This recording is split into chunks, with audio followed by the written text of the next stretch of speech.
Bonjour ou bonsoir, selon le pays où vous êtes.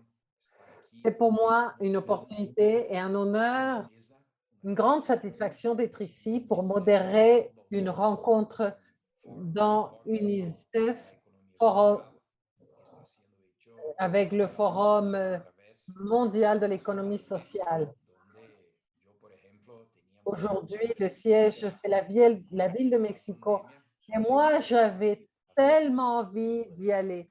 Mais à cause de la pandémie, nous allons devoir le faire de manière hybride parce qu'il y a ceux qui ont la chance d'être à Mexico et qui participent dans la session de manière présentielle. Et en tout cas, tout le contenu de ce forum est très intéressant. Je félicite d'ailleurs toute l'équipe de l'organisation avec l'INAES, l'équipe du forum et de l'INAES. Moi, une fois, j'ai participé à cela aussi et je peux me rendre compte, c'est très bien organisé. Les thèmes sont très importants. Par exemple, la session d'aujourd'hui, c'est les actions gouvernementales pour l'inclusion depuis l'économie sociale et solidaire.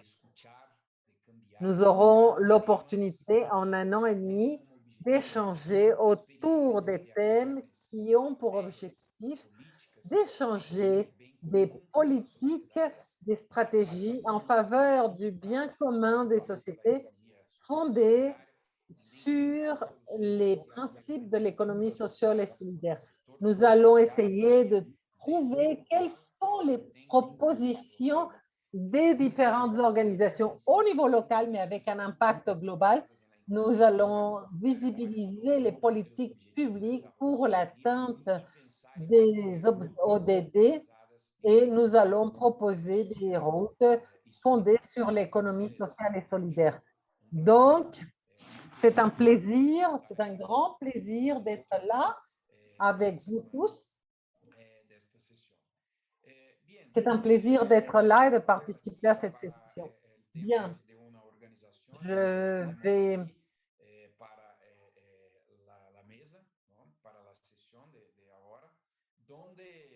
Bon, nous allons avoir une session maintenant. Je vous souhaite la bienvenue. La session est transmise en direct à travers l'INAES et sur la page officielle en 3 langues, français, anglais et espagnol. Nous allons avoir un forum de 5 jours à partir d'aujourd'hui.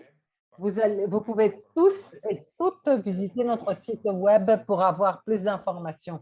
Et tout commentaire peut se faire à travers nos réseaux sociaux en utilisant le hashtag BICEF 2021 et en invitant à répondre aux questions. Avant de passer aux rondes, j'aimerais présenter Madame Nancy Dida Santiago qui va faire prononcer le message d'introduction de notre session. Donc, nous avons le plaisir de compter sur Nancy Santiago, députée de Culiacán, Sinaloa, membre de la législature 2021-2024 de la Chambre des députés. Elle a récemment été nommée par le parti Morena comme secrétaire de l'économie sociale et développement. Elle a plusieurs années d'expérience. Elle a fait des études de droit dans l'Université autonome du Sinaloa. Dans son travail législatif, elle a été secrétaire d'économie sociale et développement du coopérativisme. Elle a travaillé dans le budget, dans la conservation agricole,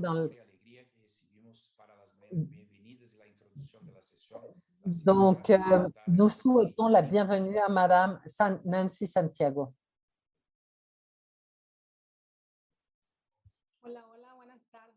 Bonjour, Leandro, chers collègues et tous ceux qui suivaient les activités de ce forum global, Forum mondial d'économie sociale 2021.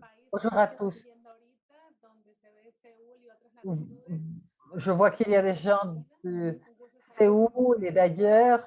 Soyez tous les bienvenus. Je remercie l'INAES, Juan Manuel Gutiérrez, directeur de cet institut, et son équipe pour l'occasion qu'il me donne de participer ici dans les travaux de ce panel intitulé Action gouvernementale pour l'inclusion depuis l'économie sociale et solidaire. C'est un plaisir d'être avec vous. Le thème qui nous convoque est certainement pertinent et significatif dans les scénarios de la récupération économique dans cette époque de pandémie, l'inclusion face à une inégalité croissante et les changements sans précédent dans le climat de la Terre. Ces trois thèmes définissent l'ampleur de l'effort multisectoriel qui doit être réalisé.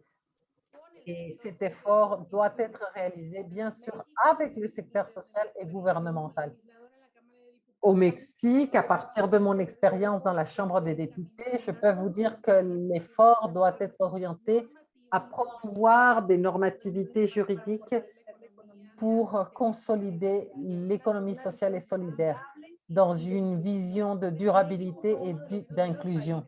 Le Mexique a été un des premiers pays à incorporer l'économie sociale dans son texte constitutionnel.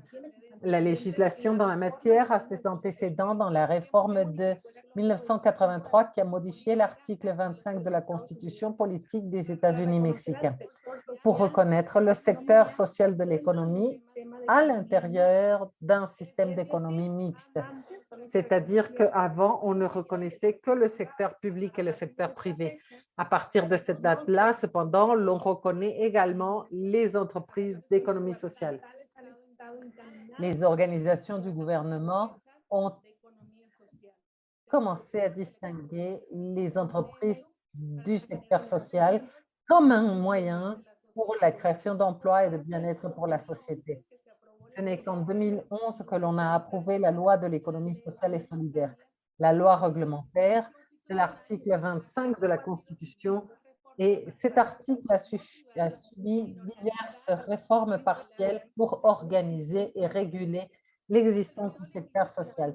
Pendant la période législative précédente que nous venons de finir, qui allait de 2018 à 2021, où j'ai eu également l'opportunité de participer, nous avons réalisé plusieurs forums et des parlements ouverts dans le but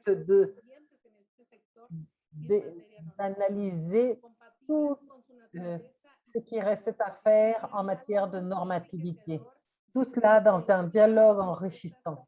Nous avons détecté certaines propositions de réforme législative, par exemple celles qui ont trait à la proportionnalité ou à l'imposition de contraventions. Tout le cadre réglementaire doit être défini. Les différentes propositions continueront à être discutées dans la Chambre législative afin de consolider ce secteur et de reconnaître son profil spécifique. Au Mexique, la force du secteur social et les actions gouvernementales qui ont été réalisées ont eu un impact sur la population avec 10 millions de partenaires. Que s'est-il passé au Mexique? Je veux vous faire remarquer que les actions gouvernementales pour la construction solide d'une économie sociale solidaire doivent être le produit d'un processus large et démocratique. Depuis le Sud, nous allons définir la stratégie globale. Depuis les alliances internationales, nous devons consolider les processus locaux parce que ce n'est qu'en agissant de manière responsable que l'on pourra respecter les traités internationaux qui proposent une nouvelle manière de concevoir l'économie afin d'atténuer les brèches d'inégalité économique, les brèches qui existent entre les grands capitaux et les groupes défavorisés. Ce n'est qu'à ce prix-là que les gouvernements pourront garantir l'atteinte de l'agenda 2030 pour atténuer la pauvreté et favoriser la prospérité à travers la production et la consommation durable pour aller vers une société plus inclusive et moins inégale. Nous voulons une société durable et soutenable, fonctionnant toujours sur les principes de coopération et de réciprocité. Et surtout, une société capable de se développer socialement et économiquement sans pour autant hypothéquer le futur des générations à venir. Merci d'être là. Je sais que vous nous entendez du Brésil, de la Bolivie, du Canada. Je suis certain que vous ouvrirez tous de nouvelles voies grâce à vos expériences. Et cela nous nourrira et l'économie sociale ne s'emportera que mieux. Félicitations pour tous vos travaux. Merci beaucoup. Merci beaucoup. Maintenant, nous allons commencer nos activités de travail. Nous allons avoir 2 rondes pour aborder ce thème à partir des questions de déclenchement. Chaque personne va avoir 5 ou 6 minutes. Nous allons poser les questions pour chaque panéliste. Tout le monde va être attentif parce que lorsqu'il ne restera plus qu'une minute, on fera apparaître une image pour vous prévenir qu'il ne nous reste plus qu'une minute. Et moi, je coordonnerai également les questions et les réponses. Moi, je suis professeur et chercheur du département d'économie de l'Université Pauliste qui se trouve à Ararawa. Je coordonne le noyau de recherche en économie solidaire et citoyenneté. C'est le DEPESC, nous travaillons de manière très proche avec la préfecture d'Araraquara. Nous avons des collaborateurs de la ville et nous avons avec nous David Noun.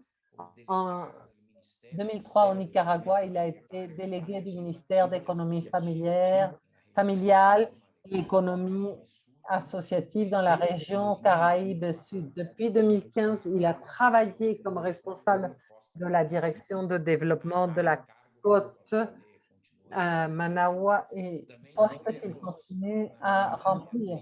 Nous avons également Mirna Beatriz Bernarda Pereira qui a une licence en sociologie avec des études de 3e cycle de l'Université autonome du Mexique et de l'Université de La Havane, Cuba. Actuellement, elle fait partie du conseil de consultants de la Bolivie, où participent différents acteurs de la société civile en faveur des femmes. La clôture des brèches d'inégalité, l'incorporation de l'approche de genre au niveau local, entre autres activités. Camila, nous avons également Capila Caparquepaiva de la municipalité d'Araraquara. Elle est docteur en sciences sociales de l'université de Campinas et elle a un master en sciences politiques par l'université de São Paulo. Elle est activiste féministe pour un monde plus juste et plus solidaire. Nous avons également dans cette session Joanne qui, 2016, a travaillé pour la ville de Montréal dans le département de développement économique. Elle est responsable des thèmes d'économie sociale sous la direction des représentants du secteur de l'économie sociale de la ville de Montréal.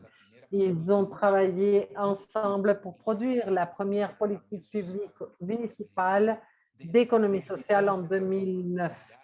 Et depuis lors, elle a travaillé avec la communauté et avec des chercheurs. Elle est consultante pour la ville de Montréal pour l'élaboration de politiques publiques, des mesures et des programmes spécifiques d'économie sociale, entre autres activités et actions et expériences. Bien, après cette brève présentation, nous allons donc commencer la ronde numéro 1, la première ronde. où la question de départ est la suivante. De quelle manière est-ce que les différents secteurs et acteurs de l'économie sociale et solidaire peuvent co-créer depuis le niveau local des solutions aux défis globaux? Pour répondre, nous allons suivre l'ordre dans lequel j'ai fait ma présentation, la présentation des membres de la session, c'est-à-dire David, Myrna, Camila et Joanne. Donc, maintenant, chacun d'eux aura entre 5 et 6 minutes pour répondre à la question de départ. David, tu as la parole. Vous m'entendez? Oui. Parfait. Bon, depuis le Nicaragua, nous sommes heureux de pouvoir partager cette expérience à partir, bien sûr, de nos lunettes imposées par notre réalité canadienne. Merci pour l'invitation. Par rapport à la première question, nous pensons que dans le cas du Nicaragua, il est important de souligner que l'environnement pour un soutien effectif à l'économie sociale passe forcément par une volonté politique. Dans ce pays, pour illustrer un petit peu la culture institutionnelle, l'éducation la gratuité de l'éducation a eu un rang institutionnel. Cependant, il y a eu des gouvernements qui ont privatisé l'éducation. Les espaces de l'économie sociale eux-mêmes ont eu des cadres très définis. Cependant, ceci n'a pas été respecté. À partir de 2007, on commence à identifier les axes transformateurs de l'économie sociale et l'on commence à exprimer véritablement une volonté politique pour accompagner les petits et moyens producteurs, accompagner l'économie familiale, accompagner les coopératives, accompagner les associations qui vont créer un environnement institutionnel favorable pour le développement de l'économie sociale. Forcément, nous devons donc souligner que ce secteur est de grande importance pour le pays, pour le Nicaragua. Nous estimons que plus de 50% du PIB est apporté par des petits et moyens producteurs. Donc, la caractéristique d'un Nicaraguayen nous montre bien qu'effectivement, il s'agit là d'un secteur incontournable dans les politiques publiques et dans le protagonisme des différents secteurs et des différents acteurs pour la vie nationale. Dans le cas du Nicaragua, cela passe par une autre réalité. Le Nicaragua a vécu une désarticulation sociale et géographique, historique. Et donc, actuellement, nous devons reconnaître la réalité multiethnique du pays, c'est-à-dire qu'il y a une réalité du Nicaragua qui vise à distinguer les différences régionales qui ont été construites à partir de moments très particuliers, mais avec des réalités socio-historiques et productives différenciées. Nous parlons donc de 3 grandes régions, le Pacifique, le Centre-Nord et les Caraïbes. Normalement, les politiques publiques ont tendu à homogénéiser tout ça. Cependant, dans cette période de transformation pour le pays, l'on part de la nécessité d'identifier ces différences pour effectivement pouvoir donner une impulsion aux acteurs de l'économie sociale. Dans le cas du Nicaragua, on l'identifie comme une économie familiale ou populaire ou sociale. Donc, la création de ce ministère, d'où je vous parle, le ministère de l'économie familiale, on travaille sur les coopératives, par exemple.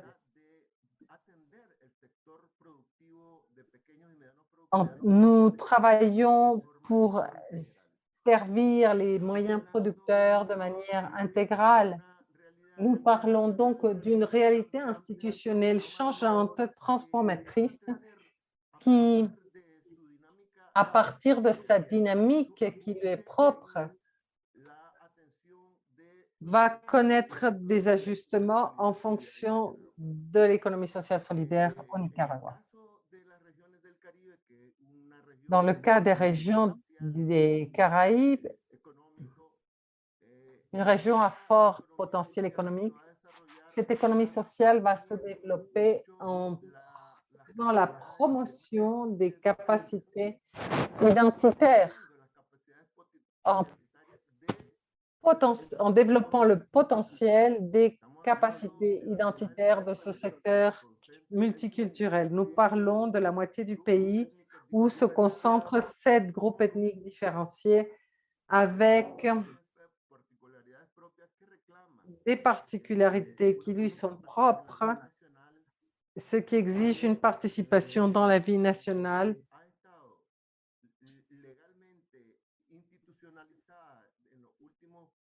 qui certes a été institutionnalisée depuis 40 ans, mais ce n'est qu'à partir de 2007 que cette région, avec ses particularités, va avoir un rôle protagonique dans la vie nationale et dans la vie du pays. Il y a une chose qui, dans le cas des politiques publiques nicaraguayennes liées à l'économie sociale, une chose qu'il faut souligner. Ces politiques publiques ont normalement 3 axes qui s'articulent entre eux. L'axe productif, l'économique et l'organisationnel. Cela signifie donc que le soutien au secteur de l'économie sociale va accompagner le secteur ou les acteurs à travers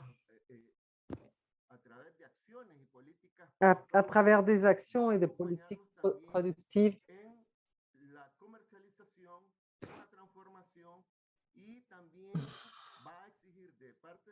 ça va accompagner la commercialisation et un niveau d'organisation pour la mise en pratique des politiques publiques. Donc, dans le cas du Nicaragua, nous allons concevoir une simultanéité entre le niveau productif, le développement des commercialisations et l'organisation comme axe. Tout ceci est important pour le développement de l'économie sociale.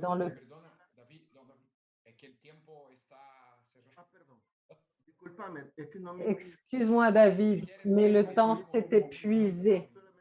Ah, excusez-moi, je n'avais pas regardé. Veux-tu conclure très rapidement? Je dirais uniquement que dans l'économie sociale du Nicaragua, la participation de la femme est centrale. Cela fait partie des processus protagoniques dans cette période. Excuse-moi, j'ai un rôle de méchant ici. Je dois vous arrêter, même si c'est très intéressant, si vos expériences sont si incroyables. Moi, je dois exercer mon rôle de méchant. Bon, tout va bien. Maintenant, nous cédons la parole à Mirna. Merci. Eh bien, tout d'abord, bonjour depuis la Bolivie, un pays qui se trouve sur la ligne de l'Équateur. Merci pour l'invitation.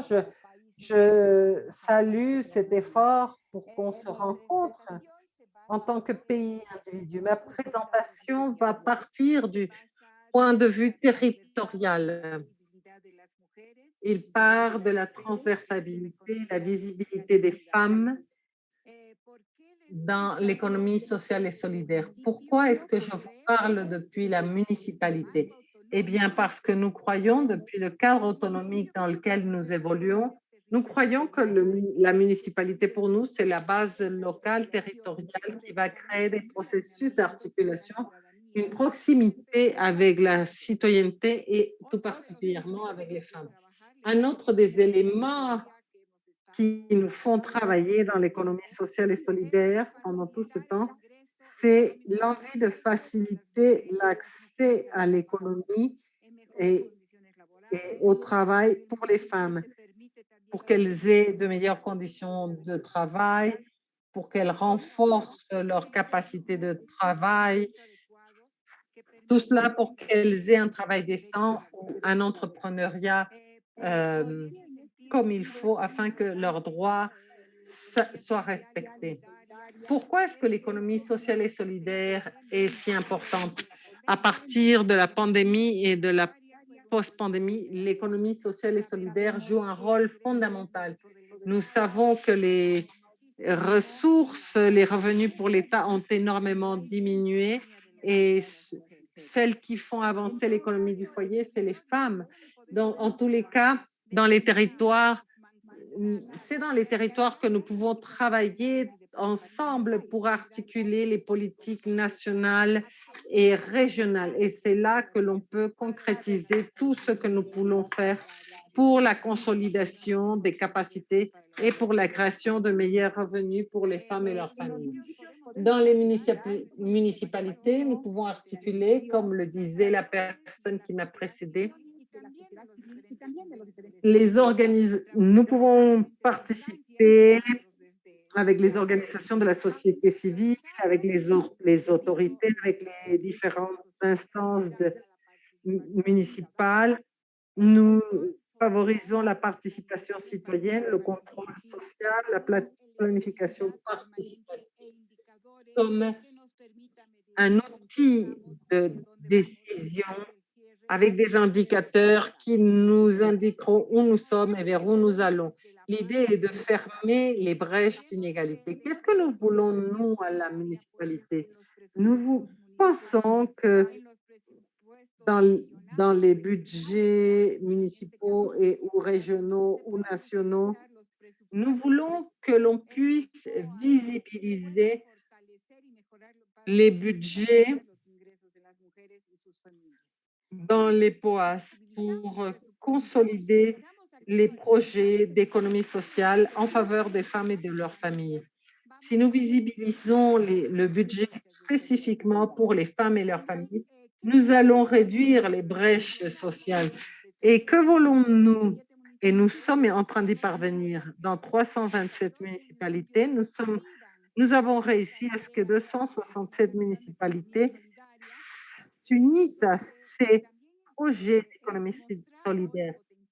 Nous avons montré et potentialisé dans les plans stratégiques et municipaux et dans les POAS comment nous allons réduire, nous avons montré comment nous allons réduire les brèches de genre, ce qui est pour nous si important.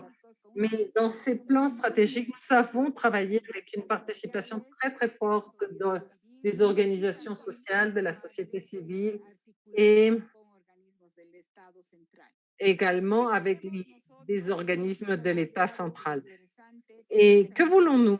Et chose qu'on a réussi à faire, et c'est intéressant, on a à peu près 120 expériences où nous avons pu créer les conditions favorables pour le développement de l'économie sociale et solidaire.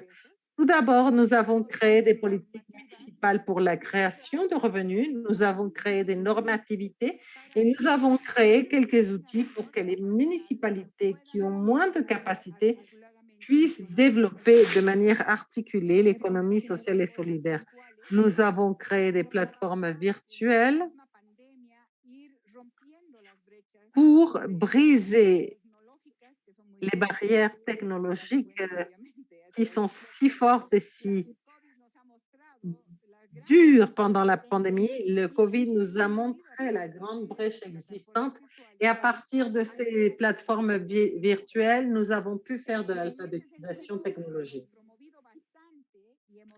Nous avons déjà promu et créé avec les municipalités, nous avons créé avec les municipalités des marchés locaux et nationaux pour pouvoir créer des processus au sein de l'économie sociale et pour la reprise économique post-Covid, qui est une politique nationale qui va être mise en œuvre et tout le pays, toutes les personnes à des niveaux politiques vont se pencher sur ce thème. Un élément important pour nous et le thème important dans ce processus inclusif de l'économie sociale et solidaire, c'est que travailler avec vous, générer des revenus et soutenir les femmes à avoir des revenus va nous aider à éviter la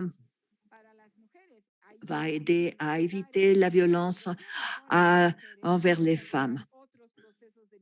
Nous allons développer d'autres processus et cela est important parce que dans le cadre de la COVID, nous avons vu que les femmes sont prisonnières et subissent la maltraitance et nous avons vu comment parfois il est très difficile de s'en sortir. C'est un travail très dur, ce n'est pas seulement une politique ou une norme, c'est un travail issu de la participation citoyenne et les environnements propices à l'économie sociale et solidaire. Ces perspectives nous aideront à réduire les perspectives en matière d'égalité entre les hommes et les femmes et cela nous permettra également de rompre avec ce stigmate de la division dans le cadre du travail. Le travail non rémunéré des femmes au foyer est quelque chose de très important. Alors, nous mettons l'accent sur le travail à effectuer avec les femmes. Et nous avons des municipalités inclusives. Certainement, les femmes sont des éléments dynamiques. Il y a des femmes qui travaillent dans la dans une situation post-pandémie et elles peuvent contribuer de façon importante à l'économie solidaire.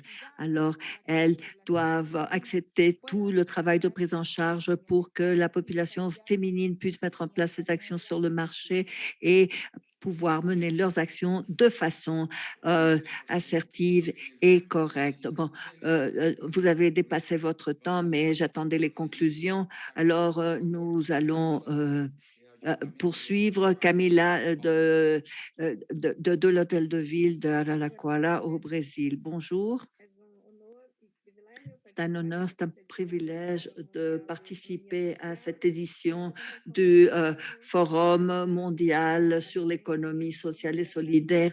Et je parle au nom de la mairie d'Araraquara et je représente le réseau de gestionnaires des unités d'économie solidaire et les constitutions. Et je remercie ces institutions pour cette opportunité. Et le projet Compostela Gibin et au niveau communautaire a été mis en place par la mise en place de politiques publiques des secrétariats de la municipalité du travail, le ministère du tourisme et le ministère au développement social par le biais de programmes de partenariat avec les communautés et ce sont des quartiers à haute vulnérabilité.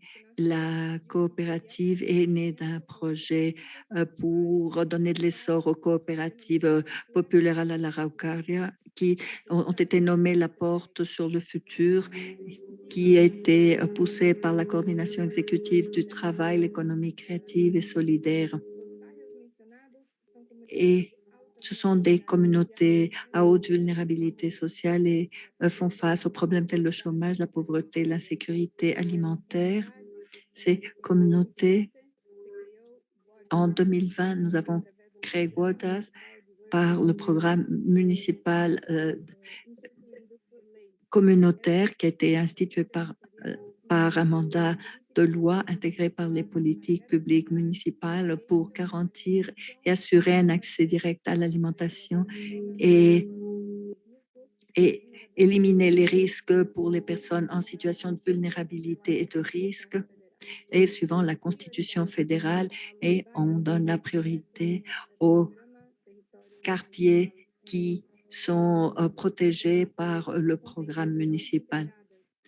Nous avons, euh, nous avons, nous visons à la protection, à la prise en charge et la durabilité des ressources naturelles, les pratiques agroécologiques et la récupération d'habitats naturels. Ceux qui s'intéressent à ce programme de Huerta se sont souscrits par phrase les centres de référence et d'assistance sociale et ont été sélectionnés sur la base de leurs possibilités socio-économiques avec le soutien technique pour la construction de ces jardins potagers et la production est vouée à la consommation des familles impliquées dans ce projet dans le but de pouvoir générer des revenus. La coopérative sociale de travail pour la récupération de matériel pour les prisonniers, les pénitenciers d'Araraquara.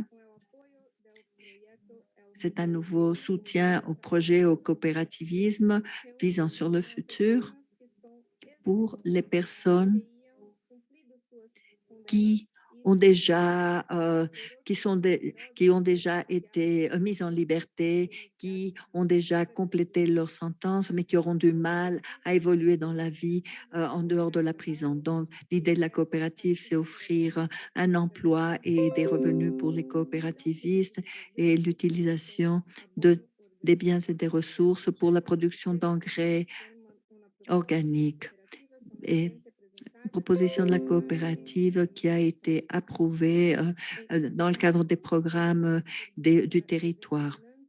Alors, voici la question clé. Nous avons travaillé sur les territoires et comment avons-nous l'articulation entre les différentes parties prenantes et les acteurs de développement local des communautés des villes d'Araraquara, identifier comme les secteurs à grande vulnérabilité sociale. L'articulation et le développement sont des formes importantes d'articulation des gouvernements locaux. Et dans les cas spécifiques du projet, comme vous le verrez, nous avons créé un circuit d'éducation environnementale en promouvant l'éducation environnementale, le recueil, le transport de déchets, un élevage sur des lignes de compost, la production de compost et l'inclusion sociale, et entamer des politiques contre la famine, la faim et l'insécurité alimentaire dans la région. Merci beaucoup. Camilla, merci beaucoup pour cette présentation. Alors, nous passons au prochain intervenant du premier tour de débat.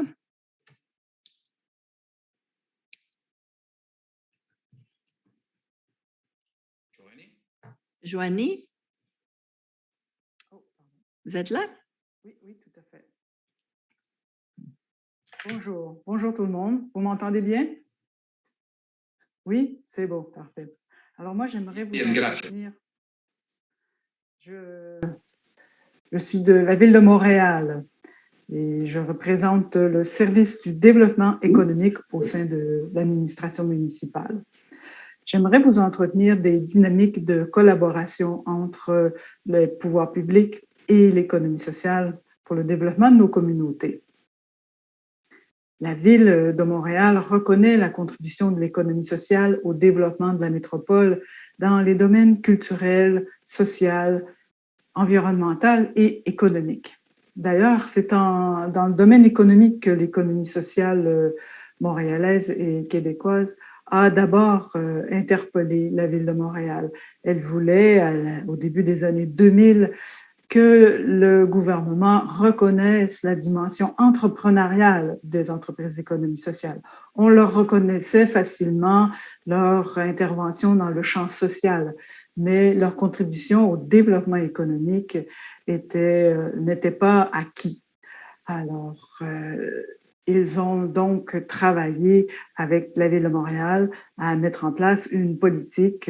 En 2009, la Ville de Montréal a adopté une politique publique en matière d'économie sociale et ça s'est déroulé au sein du développement économique. C'est la fonction entrepreneuriale qui a été reconnue. Encore aujourd'hui, on poursuit le soutien à l'économie sociale dans ses dimensions entrepreneuriales. En matière économique, d'ailleurs, la Ville soutient tout un écosystème d'organismes d'accompagnement et de développement des entreprises, du secteur privé et de l'économie sociale. La Ville entretient donc un réseau de 6 organisations locales réparties sur son territoire et dont le mandat est de développer et accompagner les entrepreneurs dans leurs projets d'affaires. Ces organisations locales répondent au secteur privé et à l'économie sociale.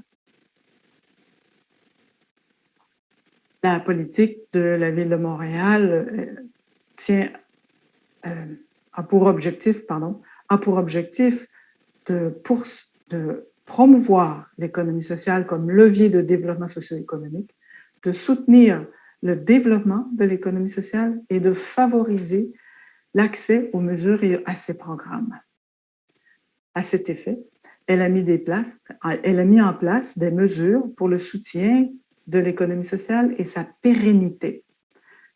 Pour ce faire, elle s'appuie sur 2 grands leviers.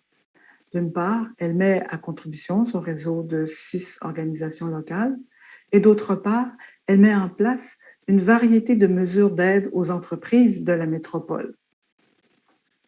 Avec l'apparition de la pandémie à l'hiver 2020, la Ville a accéléré son soutien aux entreprises d'économie sociale et aux entreprises du secteur privé également. Tout comme chez vous, nous avons connu des difficultés économiques, un effondrement des marchés causé par la pandémie et nous avons dû soutenir l'activité économique. Alors, la Ville de Montréal a premièrement agi en utilisant son réseau de 6 organisations locales en abondant le Fonds de développement de l'économie sociale d'une valeur de 1,7 million de dollars pour soutenir les entreprises d'économie sociale pendant la pandémie. Ensuite, le service de développement économique a mis sur pied des mesures que je qualifierais de généralistes, c'est-à-dire des mesures d'aide qui s'adressent à la fois à l'entreprise privée et aux entreprises d'économie sociale. En même temps, elle a mis sur pied des mesures qui sont spécifiques à l'économie sociale. Alors, par exemple, une première mesure généraliste, ça a été un programme de soutien à la transformation des modèles d'affaires, particulièrement dans le secteur du tourisme, de la restauration, le secteur de la culture. Il y a eu beaucoup de difficultés économiques dues à la baisse de la consommation. Alors, la Ville de Montréal a mis en place une mesure d'aide pour soutenir ces entreprises dans ces secteurs en leur offrant des services conseils spécialisés pour les accompagner dans l'adaptation de leur modèle d'affaires à la nouvelle situation économique qui se présentait devant eux. L'économie sociale était admissible à ces programmes-là, qui étaient d'abord destinés pour l'économie, les entreprises privées. Au final, dans ce programme-là, c'est 250 entreprises qui ont bénéficié de 700 heures d'accompagnement, dont 75 entreprises d'économie sociale. Une autre mesure de type généraliste, un soutien financier à des organismes de services conseils pour répondre aux besoins des jeunes et des femmes en affaires. Leurs besoins étaient plus critiques. Alors, on a mis en place une mesure particulière pour soutenir ces clientèles plus en difficulté. Également, on a mis en place une mesure pour valoriser la reprise d'entreprises existantes. Les gens d'affaires partent à la retraite comme les fonctionnaires, comme les employés, et revendent leurs entreprises. Et la Ville a donc mis en place une mesure pour stimuler, intéresser les jeunes entrepreneurs à devenir propriétaires de ces entreprises matures. Enfin, pour assurer la promotion, faciliter l'adaptation du modèle d'affaires, toujours, on a poursuivi dans cette action-là parce qu'on avait rencontré beaucoup de succès dans la première mesure. Le secteur de l'économie sociale a donc pu bénéficier de l'ensemble de ces mesures dans ces 3 volets et une aide supplémentaire pour l'appuyer principalement dans la transformation de ces modèles d'affaires. de l'aide a été offerte aux entreprises pour développer des capacités d'adaptation aux nouvelles réalités entraînées par la pandémie et du soutien également pour accroître l'innovation. Nous avons mis en place, les gouvernements ont la possibilité d'agir de manière assez classique en mettant en place des mesures d'aide, en assurant la promotion, mais aussi les gouvernements ont le devoir d'innover, de tenter de nouvelles approches. C'est ce que nous avons fait avec une mesure que nous avons appelée obligation communautaire. Alors, on sait que le secteur de l'économie sociale du Québec est très innovant. Ils ont toujours fait preuve d'innovation, particulièrement en matière d'outils financiers. Après la création de fonds d'investissement qui leur sont propres, ils ont développé un nouvel outil financier qui fait appel directement à l'épargne des particuliers qui peuvent maintenant investir dans les entreprises d'économie sociale en achetant des obligations communautaires avec un rendement, un retour sur leur investissement. La Ville de Montréal a donc accompagné le déploiement de cette mesure, la promotion de cette mesure sur le territoire de la Ville de Montréal, auprès des citoyens montréalais. Elle l'a fait en soutenant, en motivant, si on peut dire, les entrepreneurs à participer à cette campagne de levée de fonds très originale. Il s'agit pour la Ville de Montréal de verser aux entreprises émettrices une subvention égale à la hauteur des fonds levés par la campagne d'obligations communautaires. Enfin, on voit que les gouvernements locaux... Pardon? Oui. On voit que les gouvernements locaux ont de larges possibilités d'agir de manière traditionnelle en assurant la promotion, en assurant le soutien, l'implantation de nouvelles mesures, mais également, je suis convaincue qu'elles ont la responsabilité de développer des approches innovantes. Et avec notre mesure, avec l'exemple que je viens de vous donner, je crois que ça vous met un peu l'eau à la bouche. Alors, j'ai terminé. Je vous remercie.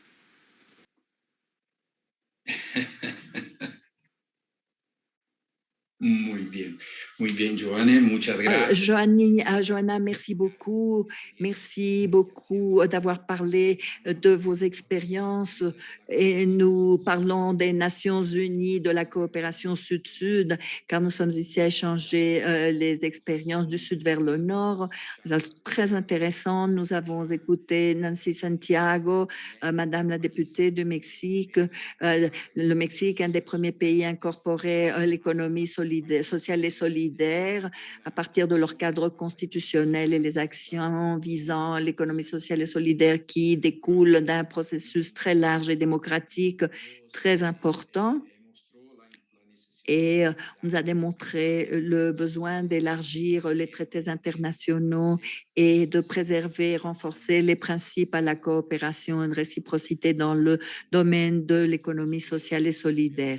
Par après, on a l'occasion d'écouter David qui nous a montré une expérience très belle du Nicaragua, et à partir de 2007, ils ont eu un contexte plus favorable pour le coopérativisme et l'économie sociale et solidaire. Et le thème de l'agriculture familiale m'a interpellée, qui maintenant est devenue très importante dans la transversalité de notre région, et ces thèmes, la pluralité et culturelle du pays, et c'est la marque de notre région.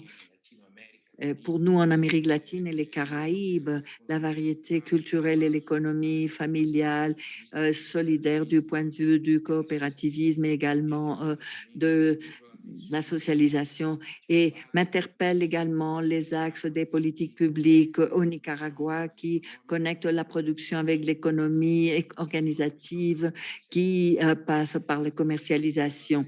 Et un plaisir d'écouter Mina, le cas de la Bolivie, qui nous a également interpellés à cause de la transversalité de la politique, la territorialité de la politique également, la question de l'équité entre les sexes, la centralité des femmes au cœur des processus de l'économie sociale et solidaire et également les programmes qui facilitent les revenus économiques pour les femmes et pour les familles et également plus d'un thème économique. C'est un thème également, un thème qui porte sur l'éducation citoyenne, un thème qui va générer d'autres impacts sur le terrain pour les familles, les revenus et le thème de l'émancipation.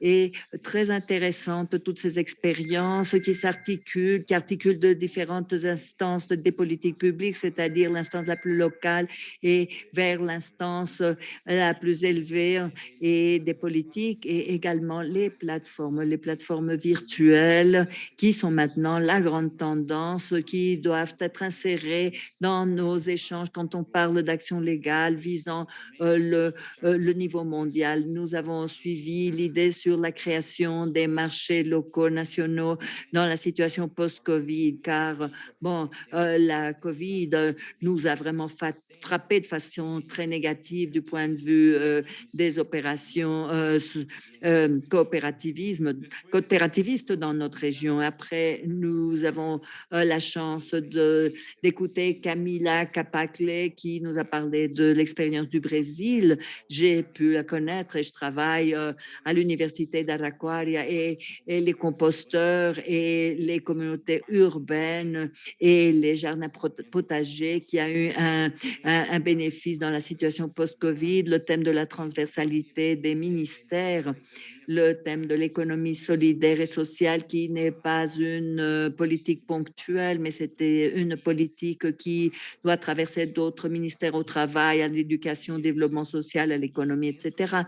Et dans le cadre d'un programme plus large des territoires et les réseaux, elle nous a présenté le thème des expériences très importantes pour générer les revenus sociaux et socio-économiques à partir de la coopérative Soleil Naissant.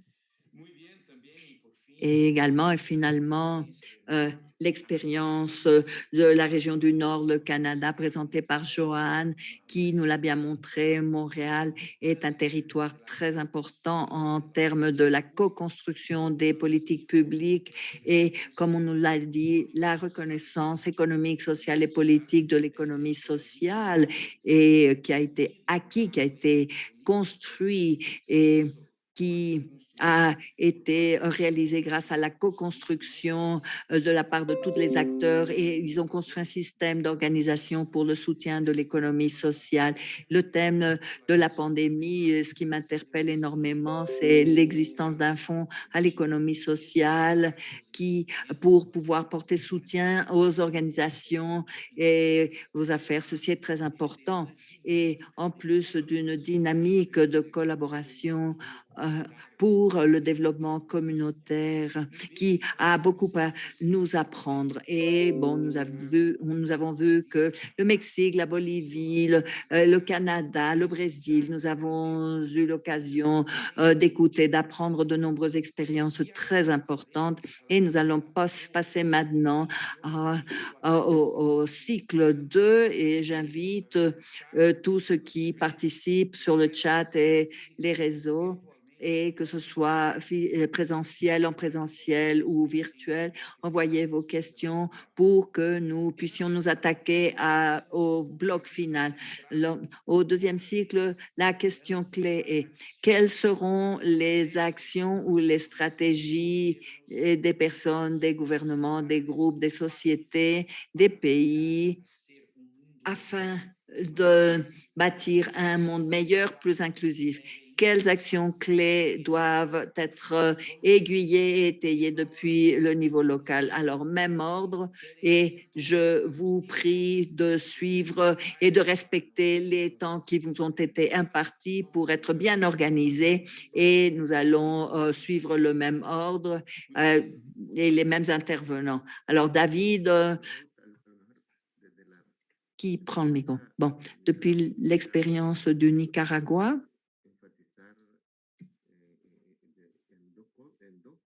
je veux parler de deux actions. Les stratégies qui contribueront à un meilleur monde, les perspectives des personnes. Depuis la perspective des personnes, il est nécessaire de dire qu'un environnement de changement et de rupture et de modèles désarticulés, et nous avons besoin d'un changement culturel. Et pour les protagonistes, cela passe nécessairement par les nouvelles formes de l'économie sociale. Il y a de nouvelles formes de production, de technologie, de nouvelles formes de commercialisation et où la technologie est inclue et comprise. Alors, il existe ici le besoin d'une responsabilité des personnes et également une responsabilité partagée entre les parties prenantes. Depuis la perspective des gouvernements, le cas du Nicaragua, il est important que le gouvernement mette l'accent sur la mise en place de politiques durables, bien différenciées, en matière d'agriculture, vers les différentes régions. Ceci est prioritaire car ceci est étroitement associé à l'environnement, comment nous allons produire, et comment est-ce que les coopératives s'organisent.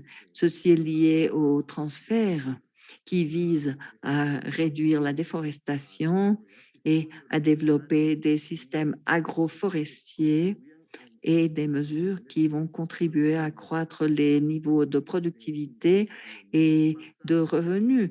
Et il en va de même pour la commercialisation, il en va de même pour les transferts technologiques. Et cela est important car cela requiert de la part des institutions, requiert un accompagnement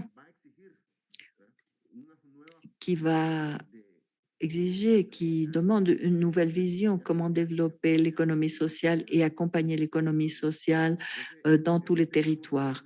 Alors, nous parlons du besoin de la part des institutions et l'accompagnement de l'économie sociale. Nous parlons d'un consensus pour avoir un meilleur impact sur le territoire.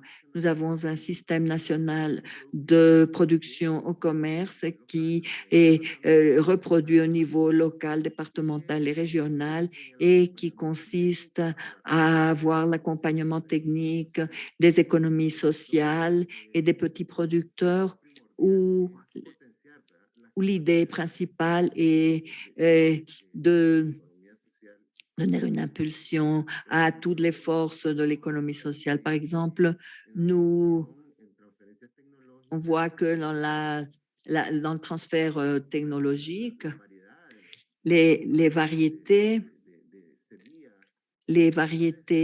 de semences et de graines dans les Caraïbes qui s'adaptent à l'humidité tropicale ou des productions améliorées pour le développement agricole de l'économie sociale est quelque chose qui est très important et d'après l'expérience du Nicaragua, et nous avons déjà suivi la tendance dans nos régions, mais dans le cas du Nicaragua, il est important de mettre en exergue l'harmonisation des actions et nous avons ici des plans de lutte contre la pauvreté au niveau national et des stratégies régionales, tel le cas des Caraïbes, et qui visent les communautés, les plans communautaires, les territoires, et pour parvenir aux espaces régionaux et en concertant et convenant les priorités.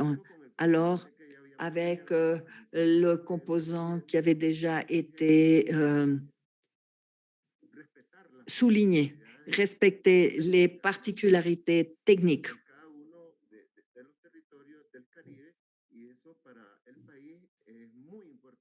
Dans chacune de ces territoire du pays.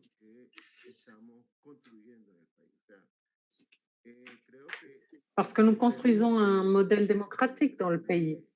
Je pense que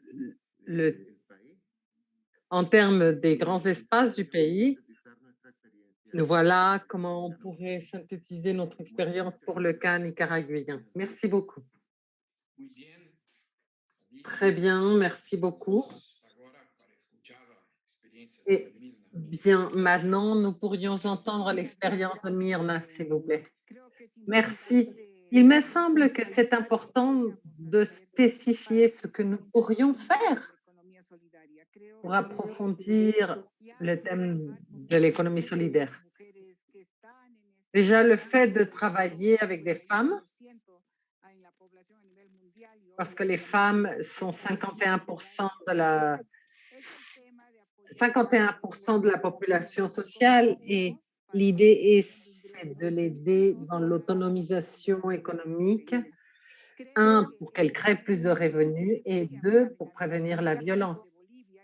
À l'avenir, ou du moins en Bolivie, nous devrions créer des normes pour que les personnes, les familles, les groupes et les coopératives qui travaillent dans le cadre de l'économie sociale et solidaire puissent accéder à des crédits faciles et accès à un capital. Pour nous, c'est très important que ces groupes qui sont généralement associés et plus vulnérables au moment post-Covid, pour qu'ils puissent accéder à des crédits, comme nous l'explique notre collègue du Canada. Pour nous, je pense qu'il y a des thèmes qui sont transversaux et qui se situent dans tout ce qui devrait être une politique qui va du municipal au national. Il s'agit de travailler à des politiques inclusives au niveau des revenus, de l'approvisionnement des femmes, pour créer des espaces d'approvisionnement, pour créer des espaces confortables de mobilité sociale pour les femmes et de mobilité urbaine également. Et un thème important qui assez souvent n'est pas abordé, mais qui est important pour les femmes, c'est que le gouvernement doit faciliter l'obtention d'un logement pour les femmes et leurs familles. Assez souvent, c'est très difficile d'adopter le point de vue des femmes. Les femmes, parfois, ne peuvent même pas accéder à un sol pour le logement parce que les lois ne le permettent pas. Une des choses que nous avons apprises dans le travail avec l'économie solidaire, c'est les expériences concrètes que nous avons eues. C'est intéressant parce qu'avec les femmes, nous avons pu travailler l'articulation avec l'environnement et l'harmonie avec la nature. Là, nous avons vu que les populations autochtones et indigènes travaillaient dans la production, dans la réforestation de leur territoire et de leurs zones protégées. Ils sortaient des produits de la forêt, même pour le petit déjeuner à l'école, et ils créaient des espaces publics sans en avoir l'autorisation. C'est-à-dire qu'ils faisaient des transgressions pour vendre leurs produits. Ce sont des tout petits exemples qui nous permettent de consolider des actions qui, à l'avenir, peuvent être consolidées davantage. Il est important de reconnaître les initiatives qui existent déjà. Il ne faut pas les laisser passer. Il faut leur donner des outils, comme on le fait aussi dans beaucoup d'autres pays. Et une autre chose importante, comme tu le disais, c'est l'assistance technique locale pour briser les brèches d'inégalité au niveau technologique.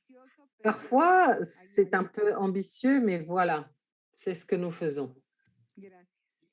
Merci. Bien. Très bien. De tiempo, pero está bien para pasar las acciones interesantes. Vamos agora a Camila, por favor. Et maintenant, nous passons à Camila, s'il vous plaît. Je pense que les actions stratégiques dépendent de l'État et de leur devoir de garantir et de créer des politiques publiques de débat social.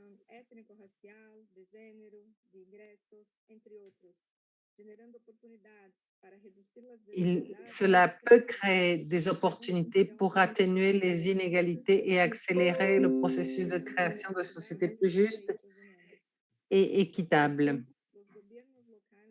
Donc, les gouvernements locaux doivent garantir les investissements publics et budgétaires, les ressources matérielles et humaines pour la co-création des actions et des projets et des programmes de l'économie verte et sociale permettant le développement social et durable des communautés, avec des projets qui vont créer des revenus durables et garantir l'accès à la santé, l'éducation, la sécurité publique, l'assistance sociale, le réseau d'installations publiques sociales, les universités. Tout cela est la principale stratégie locale. Si je pense à des actions clés que l'on peut développer localement, je peux citer quelques idées. Tout d'abord, on peut parler de l'inclusion à travers des programmes municipaux de revenus pour certaines familles particulièrement marginalisées afin de garantir la sécurité alimentaire. Et également, il faut développer des ateliers. Il y a aussi les programmes de potager urbain. Par ailleurs, il y a aussi les initiatives de ceux qui recueillent, qui collectent les matériaux à recycler, ou bien il y a des programmes pour des collectifs de femmes. Les projets participatifs est important. L'on peut également promouvoir des écosystèmes solidaires, comme cela a été mentionné par Leandro. Les divers secteurs de l'économie sociale et solidaire peuvent s'articuler entre eux. L'on peut créer un fonds d'économie solidaire. L'économie sociale et solidaire peut s'organiser avec les producteurs locaux. En conclusion, l'investissement public des gouvernements locaux et les politiques promouvant les politiques d'économie solidaire, c'est la grande différence. C'est ce qui peut marquer la différence. Cependant, la collaboration avec d'autres acteurs est ce qui peut consolider ces expériences. Merci beaucoup. Merci. Merci. Joanne, s'il te plaît. Oui. Alors, ça me fait plaisir de prendre la parole à nouveau sur ce sujet-là. C'est très riche. Merci beaucoup. Quelles actions les acteurs peuvent porter pour bâtir un monde meilleur? Je crois bien que les pouvoirs publics doivent absolument poursuivre le soutien aux initiatives citoyennes et notamment celles de l'économie sociale. Les pratiques de la fonction publique doivent être renouvelées et se maintenir en phase avec l'évolution de la société civile. Il faut innover. Les pouvoirs publics doivent innover, c'est-à-dire reconnaître formellement, comme les panélistes l'ont dit également, reconnaître formellement la contribution de l'économie sociale à la culture, à l'économie, à l'environnement et au domaine social. La reconnaissance de ces contributions se fait par l'adoption de politiques publiques de soutien et de promotion de l'économie sociale. Des nouvelles dynamiques de travail entre la fonction publique et la société civile sont fondamentales au développement de solutions qui contribuent à la transition vers un modèle économique plus social et inclusif.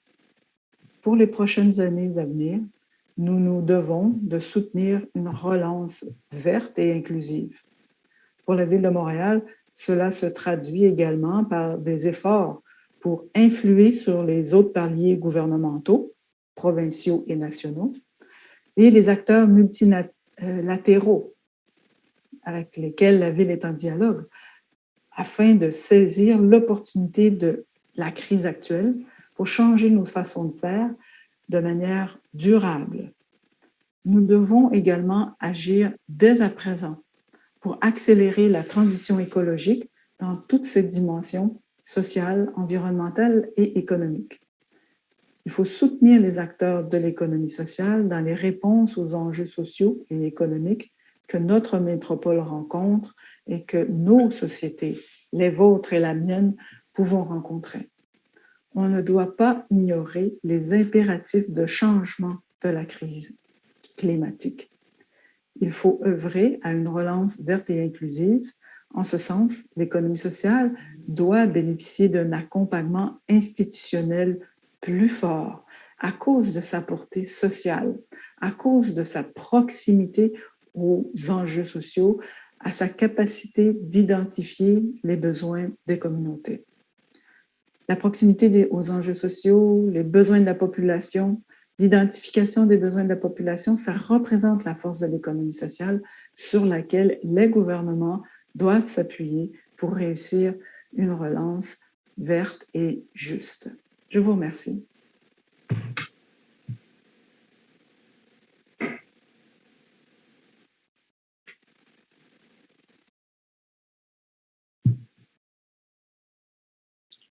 Muy bien, Giovanni.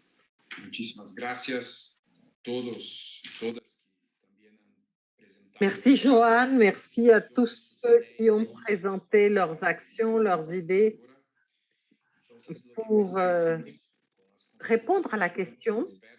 Ce que nous percevons à partir de vos réponses, des experts et des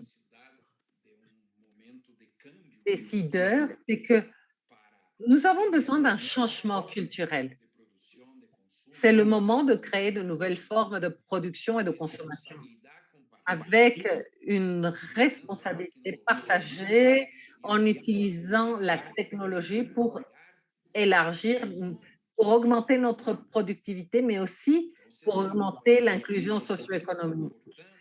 Donc, l'accompagnement technique est très important, le conseil technique pour consolider les capacités, pour améliorer la formation sur des thèmes d'économie sociale et solidaire. Et le thème du transfert technologique au Brésil, on appelle de technologie sociale, par exemple, est un thème qui est également d'une grande importance. Et là, il y a un autre thème qui est la nécessité de créer des normes pour accéder à des crédits,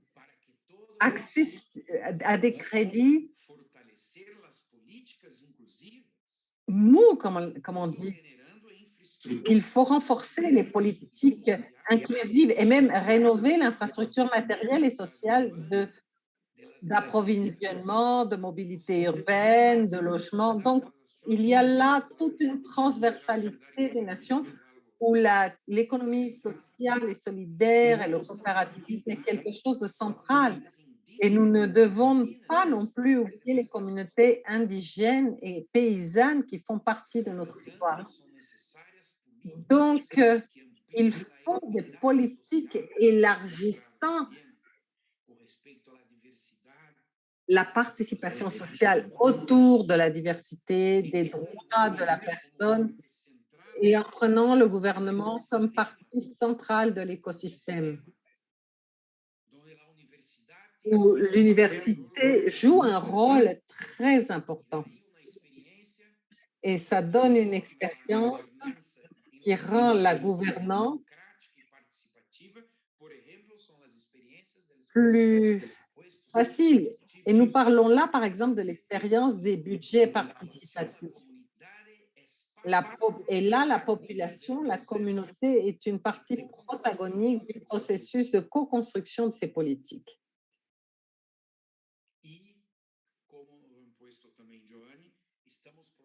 Et comme l'a dit Giovanni,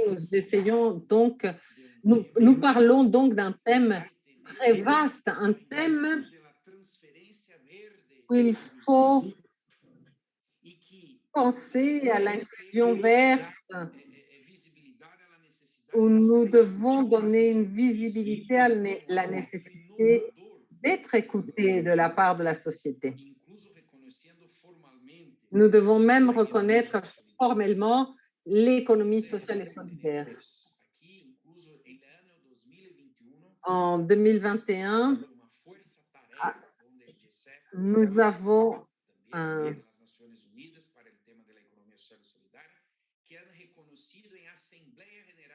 les Nations Unies ont reconnu en février 2021 et en juin 2021, ils ont reconnu que l'économie sociale et solidaire était une alternative de développement qui peut faire face aux défis du 21e siècle.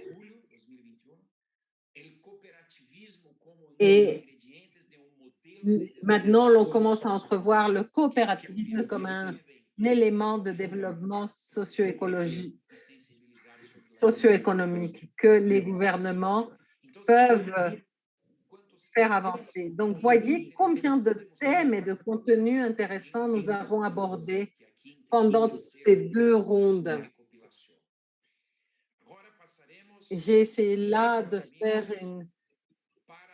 un simple recueil d'idées. Maintenant, chers amis, nous passons à la partie des conclusions où chacun de nos panélistes aura 2 minutes.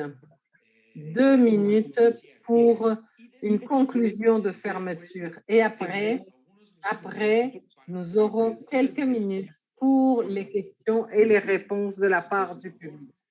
Donc, s'il vous plaît, David, Nina, Camila, Joanne, est-ce que vous pouvez nous donner quelques conclusions avant de passer aux questions et aux réponses?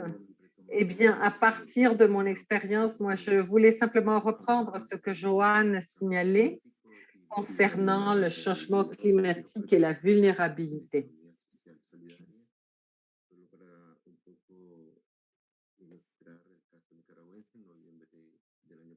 Je voulais simplement illustrer ça avec le cas du Nicaragua. Il y a peu de temps, 2 ouragans ont assommé les Caraïbes du Nicaragua avec des effets dévastateurs sur l'économie sociale parce que de 28 centres, 8 ont été détruits. Et donc là, tout cela rend urgent de réfléchir aux grands défis que tout ceci impose au pays. Mais il s'agit là de défis mondiaux. Et donc, pour notre réflexion, nous avons besoin des échanges mondiaux. Aucun gouvernement ne peut assumer de manière individuelle ces problèmes.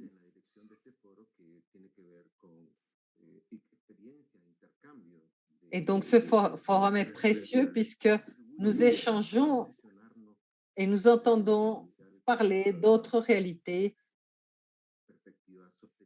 où l'économie sociale est une perspective qui fonctionne à long terme.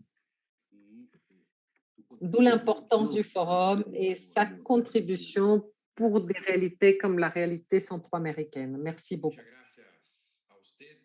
Merci. Et nous passons à présent la parole à Mirna Pereira.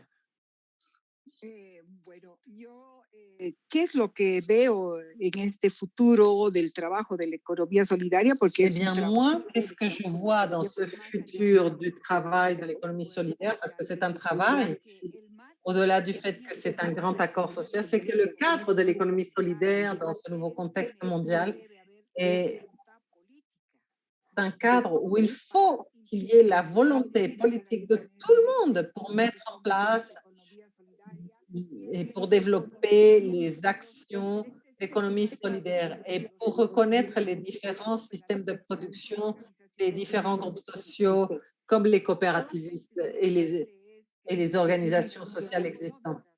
Par ailleurs, il faut qu'il y ait une volonté économique en tant qu'État national ou plurinational dans le cadre des contextes autochtones pour développer des actions et pour évaluer et consolider les actions de l'économie solidaire. Si nous n'avons pas de volonté économique, entornos si nous n'avons pas les conditions minimales pour l'économie solidaire, nous n'allons pas pouvoir conclure et consolider l'économie familiale. Un thème très important au niveau macro qui en fait détermine le micro, c'est de changer la politique fiscale. Si nous ne changeons pas la politique fiscale, la politique des taxes, la politique d'accès aux normativité, c'est très difficile de globaliser l'économie solidaire qui est si importante. Il faut changer les normes d'une politique publique où l'on puisse changer tout du moins au niveau de la municipalité toutes les bases de l'économie sociale, puisqu'il y a toute une série de conditions qui parfois limitent également l'accès au marché des groupes qui y travaillent. Et un autre thème important qui est fondamental, c'est que l'économie sociale fait partie d'une harmonie de la nature avec l'économie environnementale. Je pense que l'harmonisation est très importante et que fondamentalement, elle est développée dans ce monde-là. Je pense que c'est les éléments les plus importants pour consolider l'économie sociale et solidaire.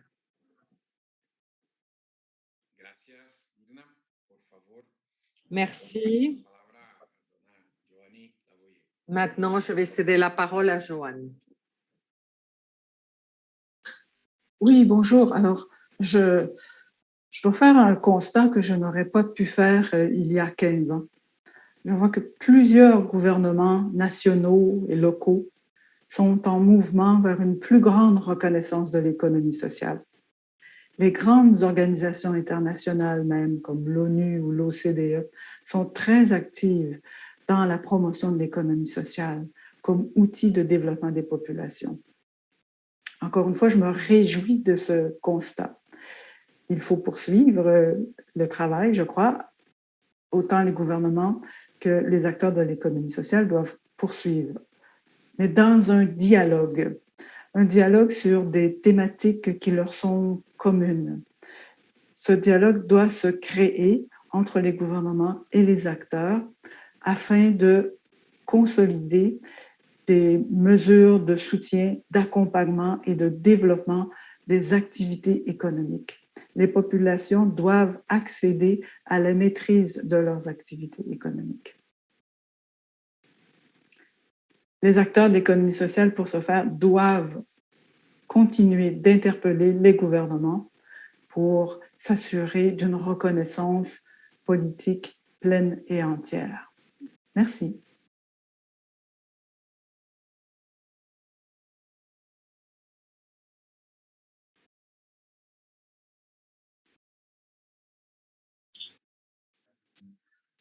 Sí. Muy bien. Entonces, después de esta parte de las conclusiones de los Très bien. Donc, après ces conclusions des panélistes, nous allons ouvrir pour quelques questions de la part du public, ce qui est important pour l'échange d'idées. Et j'ai déjà deux questions que l'on peut poser et pour qu'on y réponde brièvement. Le temps se termine, il y a déjà d'autres activités. Et dans le cas du Brésil, l'on peut imaginer quels sont les meilleurs scénarios pour l'adoption de politiques publiques bénéficiant à l'économie sociale et solidaire. Dans le cas des politiques régionales,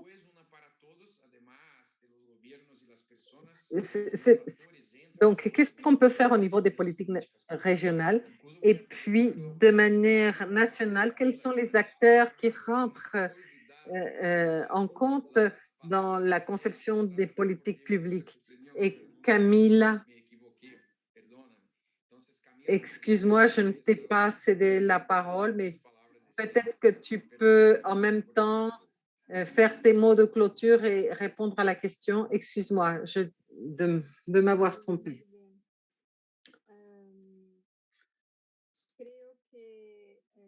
Pas de problème. Je pense qu'il y a beaucoup de choses qui ont déjà été dites.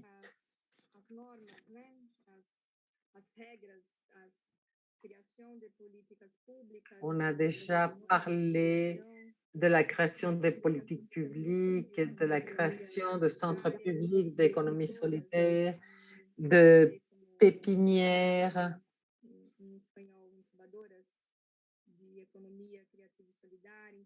de l'économie créative et solidaire, coopérative et solidaire, des projets de création de coopératives de travail, des coopérations, des coopératives sociales. Je pense que c'est là quelques-unes des politiques qui peuvent être mises en œuvre.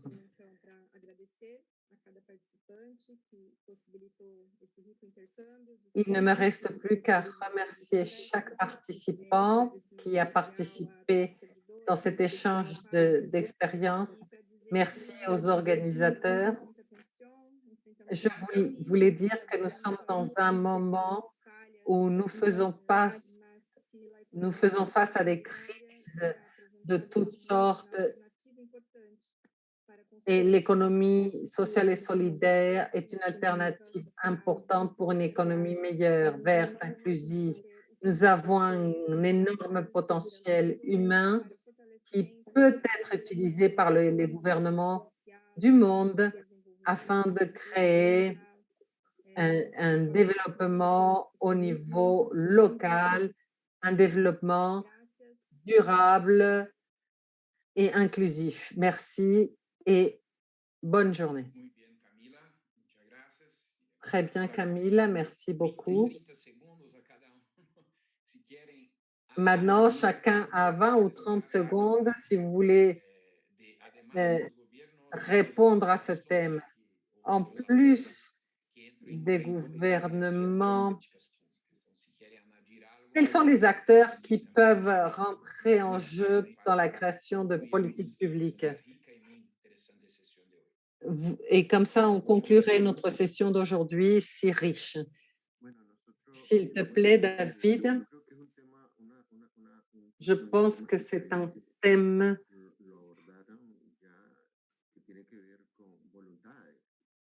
qui a une relation avec la volonté. Si la volonté n'existe pas au niveau national et régional, si les volontés ne s'unissent pas, l'on pourra difficilement avoir un impact sur l'économie sociale.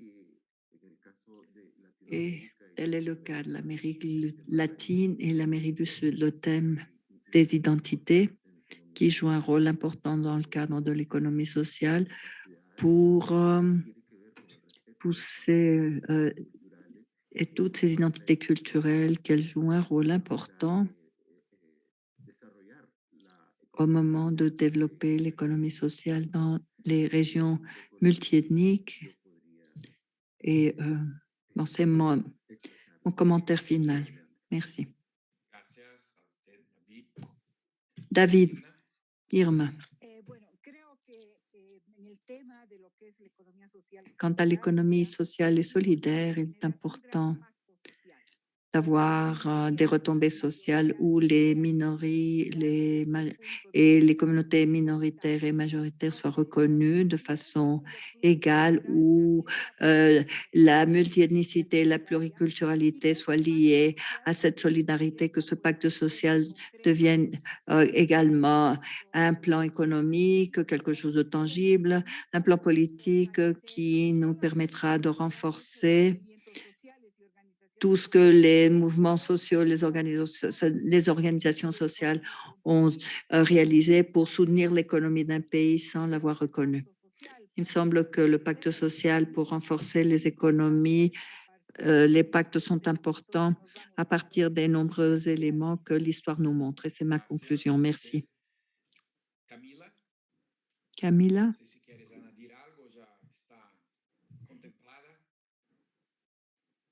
Vous allez ajouter quelque chose, un commentaire? Merci. Joanne? Oui. Alors, je crois que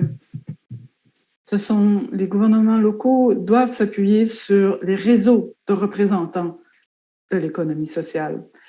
Et même, je dirais que les gouvernements doivent construire, appuyer le développement de ces réseaux afin d'avoir des organisations solides, pérennes, bien organisées, bien représentantes de leur milieu d'appartenance et faciliter l'adoption de politiques publiques par les gouvernements. Merci, bonne soirée. Muy bien, muchas gracias a todos y todas que nos han acompañado. Muchas gracias. Merci beaucoup de nous avoir accompagnés. Merci aux panélistes. C'était une session très riche, très fructueuse, avec de nombreuses expériences des pays très différents, mais nous pouvons parvenir à relever des défis très spécifiques. Et je remercie le GICEF et l'INAES pour la confiance, pour cette opportunité, pour l'invitation et pour s'être penché sur un thème si important que nous avons soulevé ici à partir des nombreuses expériences. Alors, j'invite tout le monde à nous accompagner le GICEF 2021, car le programme est vraiment riche, vraiment bien étoffé en question de culture, pays, expérience vécue. Alors, de nombreux pays du monde. Alors, c'est un moment très important pour pouvoir apprendre et socialiser, élargir nos réseaux. Merci, ça a été un véritable plaisir de pouvoir modérer cette session et de vous retrouver aujourd'hui pour porter la session. Et avant de conclure, nous allons prendre la photo de groupe. Alors, ouvrez vos caméras pour prendre la photo de groupe de cette session.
Declarado por la UNESCO como Patrimonio Cultural de la Humanidad, el Centro Histórico de la Ciudad de México es el más grande de América Latina y uno de los centros turísticos más importantes y bellos del mundo. Cuenta con cerca de 1.500 edificios entre templos, museos, hoteles, tiendas, galerías, teatros y centros culturales. Podemos encontrar los vestigios de la antigua Ciudad de México Tenochtitlan, siendo representativo el recinto ceremonial de Templo Mayor. A un costado apreciaremos el Zócalo o Plaza de la Constitución, siendo el corazón de la ciudad. Hoy en día es el punto de encuentro de miles de personas y lugar de eventos como la celebración del Grito de Independencia, encabezado por el presidente de la República cada 15 de septiembre. El Zócalo se encuentra rodeado por la majestuosa Catedral Metropolitana, el Palacio Nacional, el antiguo Palacio del Ayuntamiento y el edificio gemelo o edificio de gobierno. Aunado a esto, históricamente las ciudades crecieron en torno a los mercados. En época prehispánica eran conocidos como los tianguistlis o tianguis, donde se comerciaban plumas de aves, animales, chiles, piedras preciosas como la turquesa, el jade y la obsidiana. El intercambio se realizaba a través del trueque. Con el paso de los años, estos espacios han dejado raíces profundas que se han ido integrando a la vida de cada vecindario, gracias a su valor arquitectónico, patrimonial y artístico. En la actualidad, los mercados juegan un papel importante en la economía de cada barrio, colonia, pueblo, que contribuye a la identidad y propiedad de la comunidad, siendo el núcleo económico.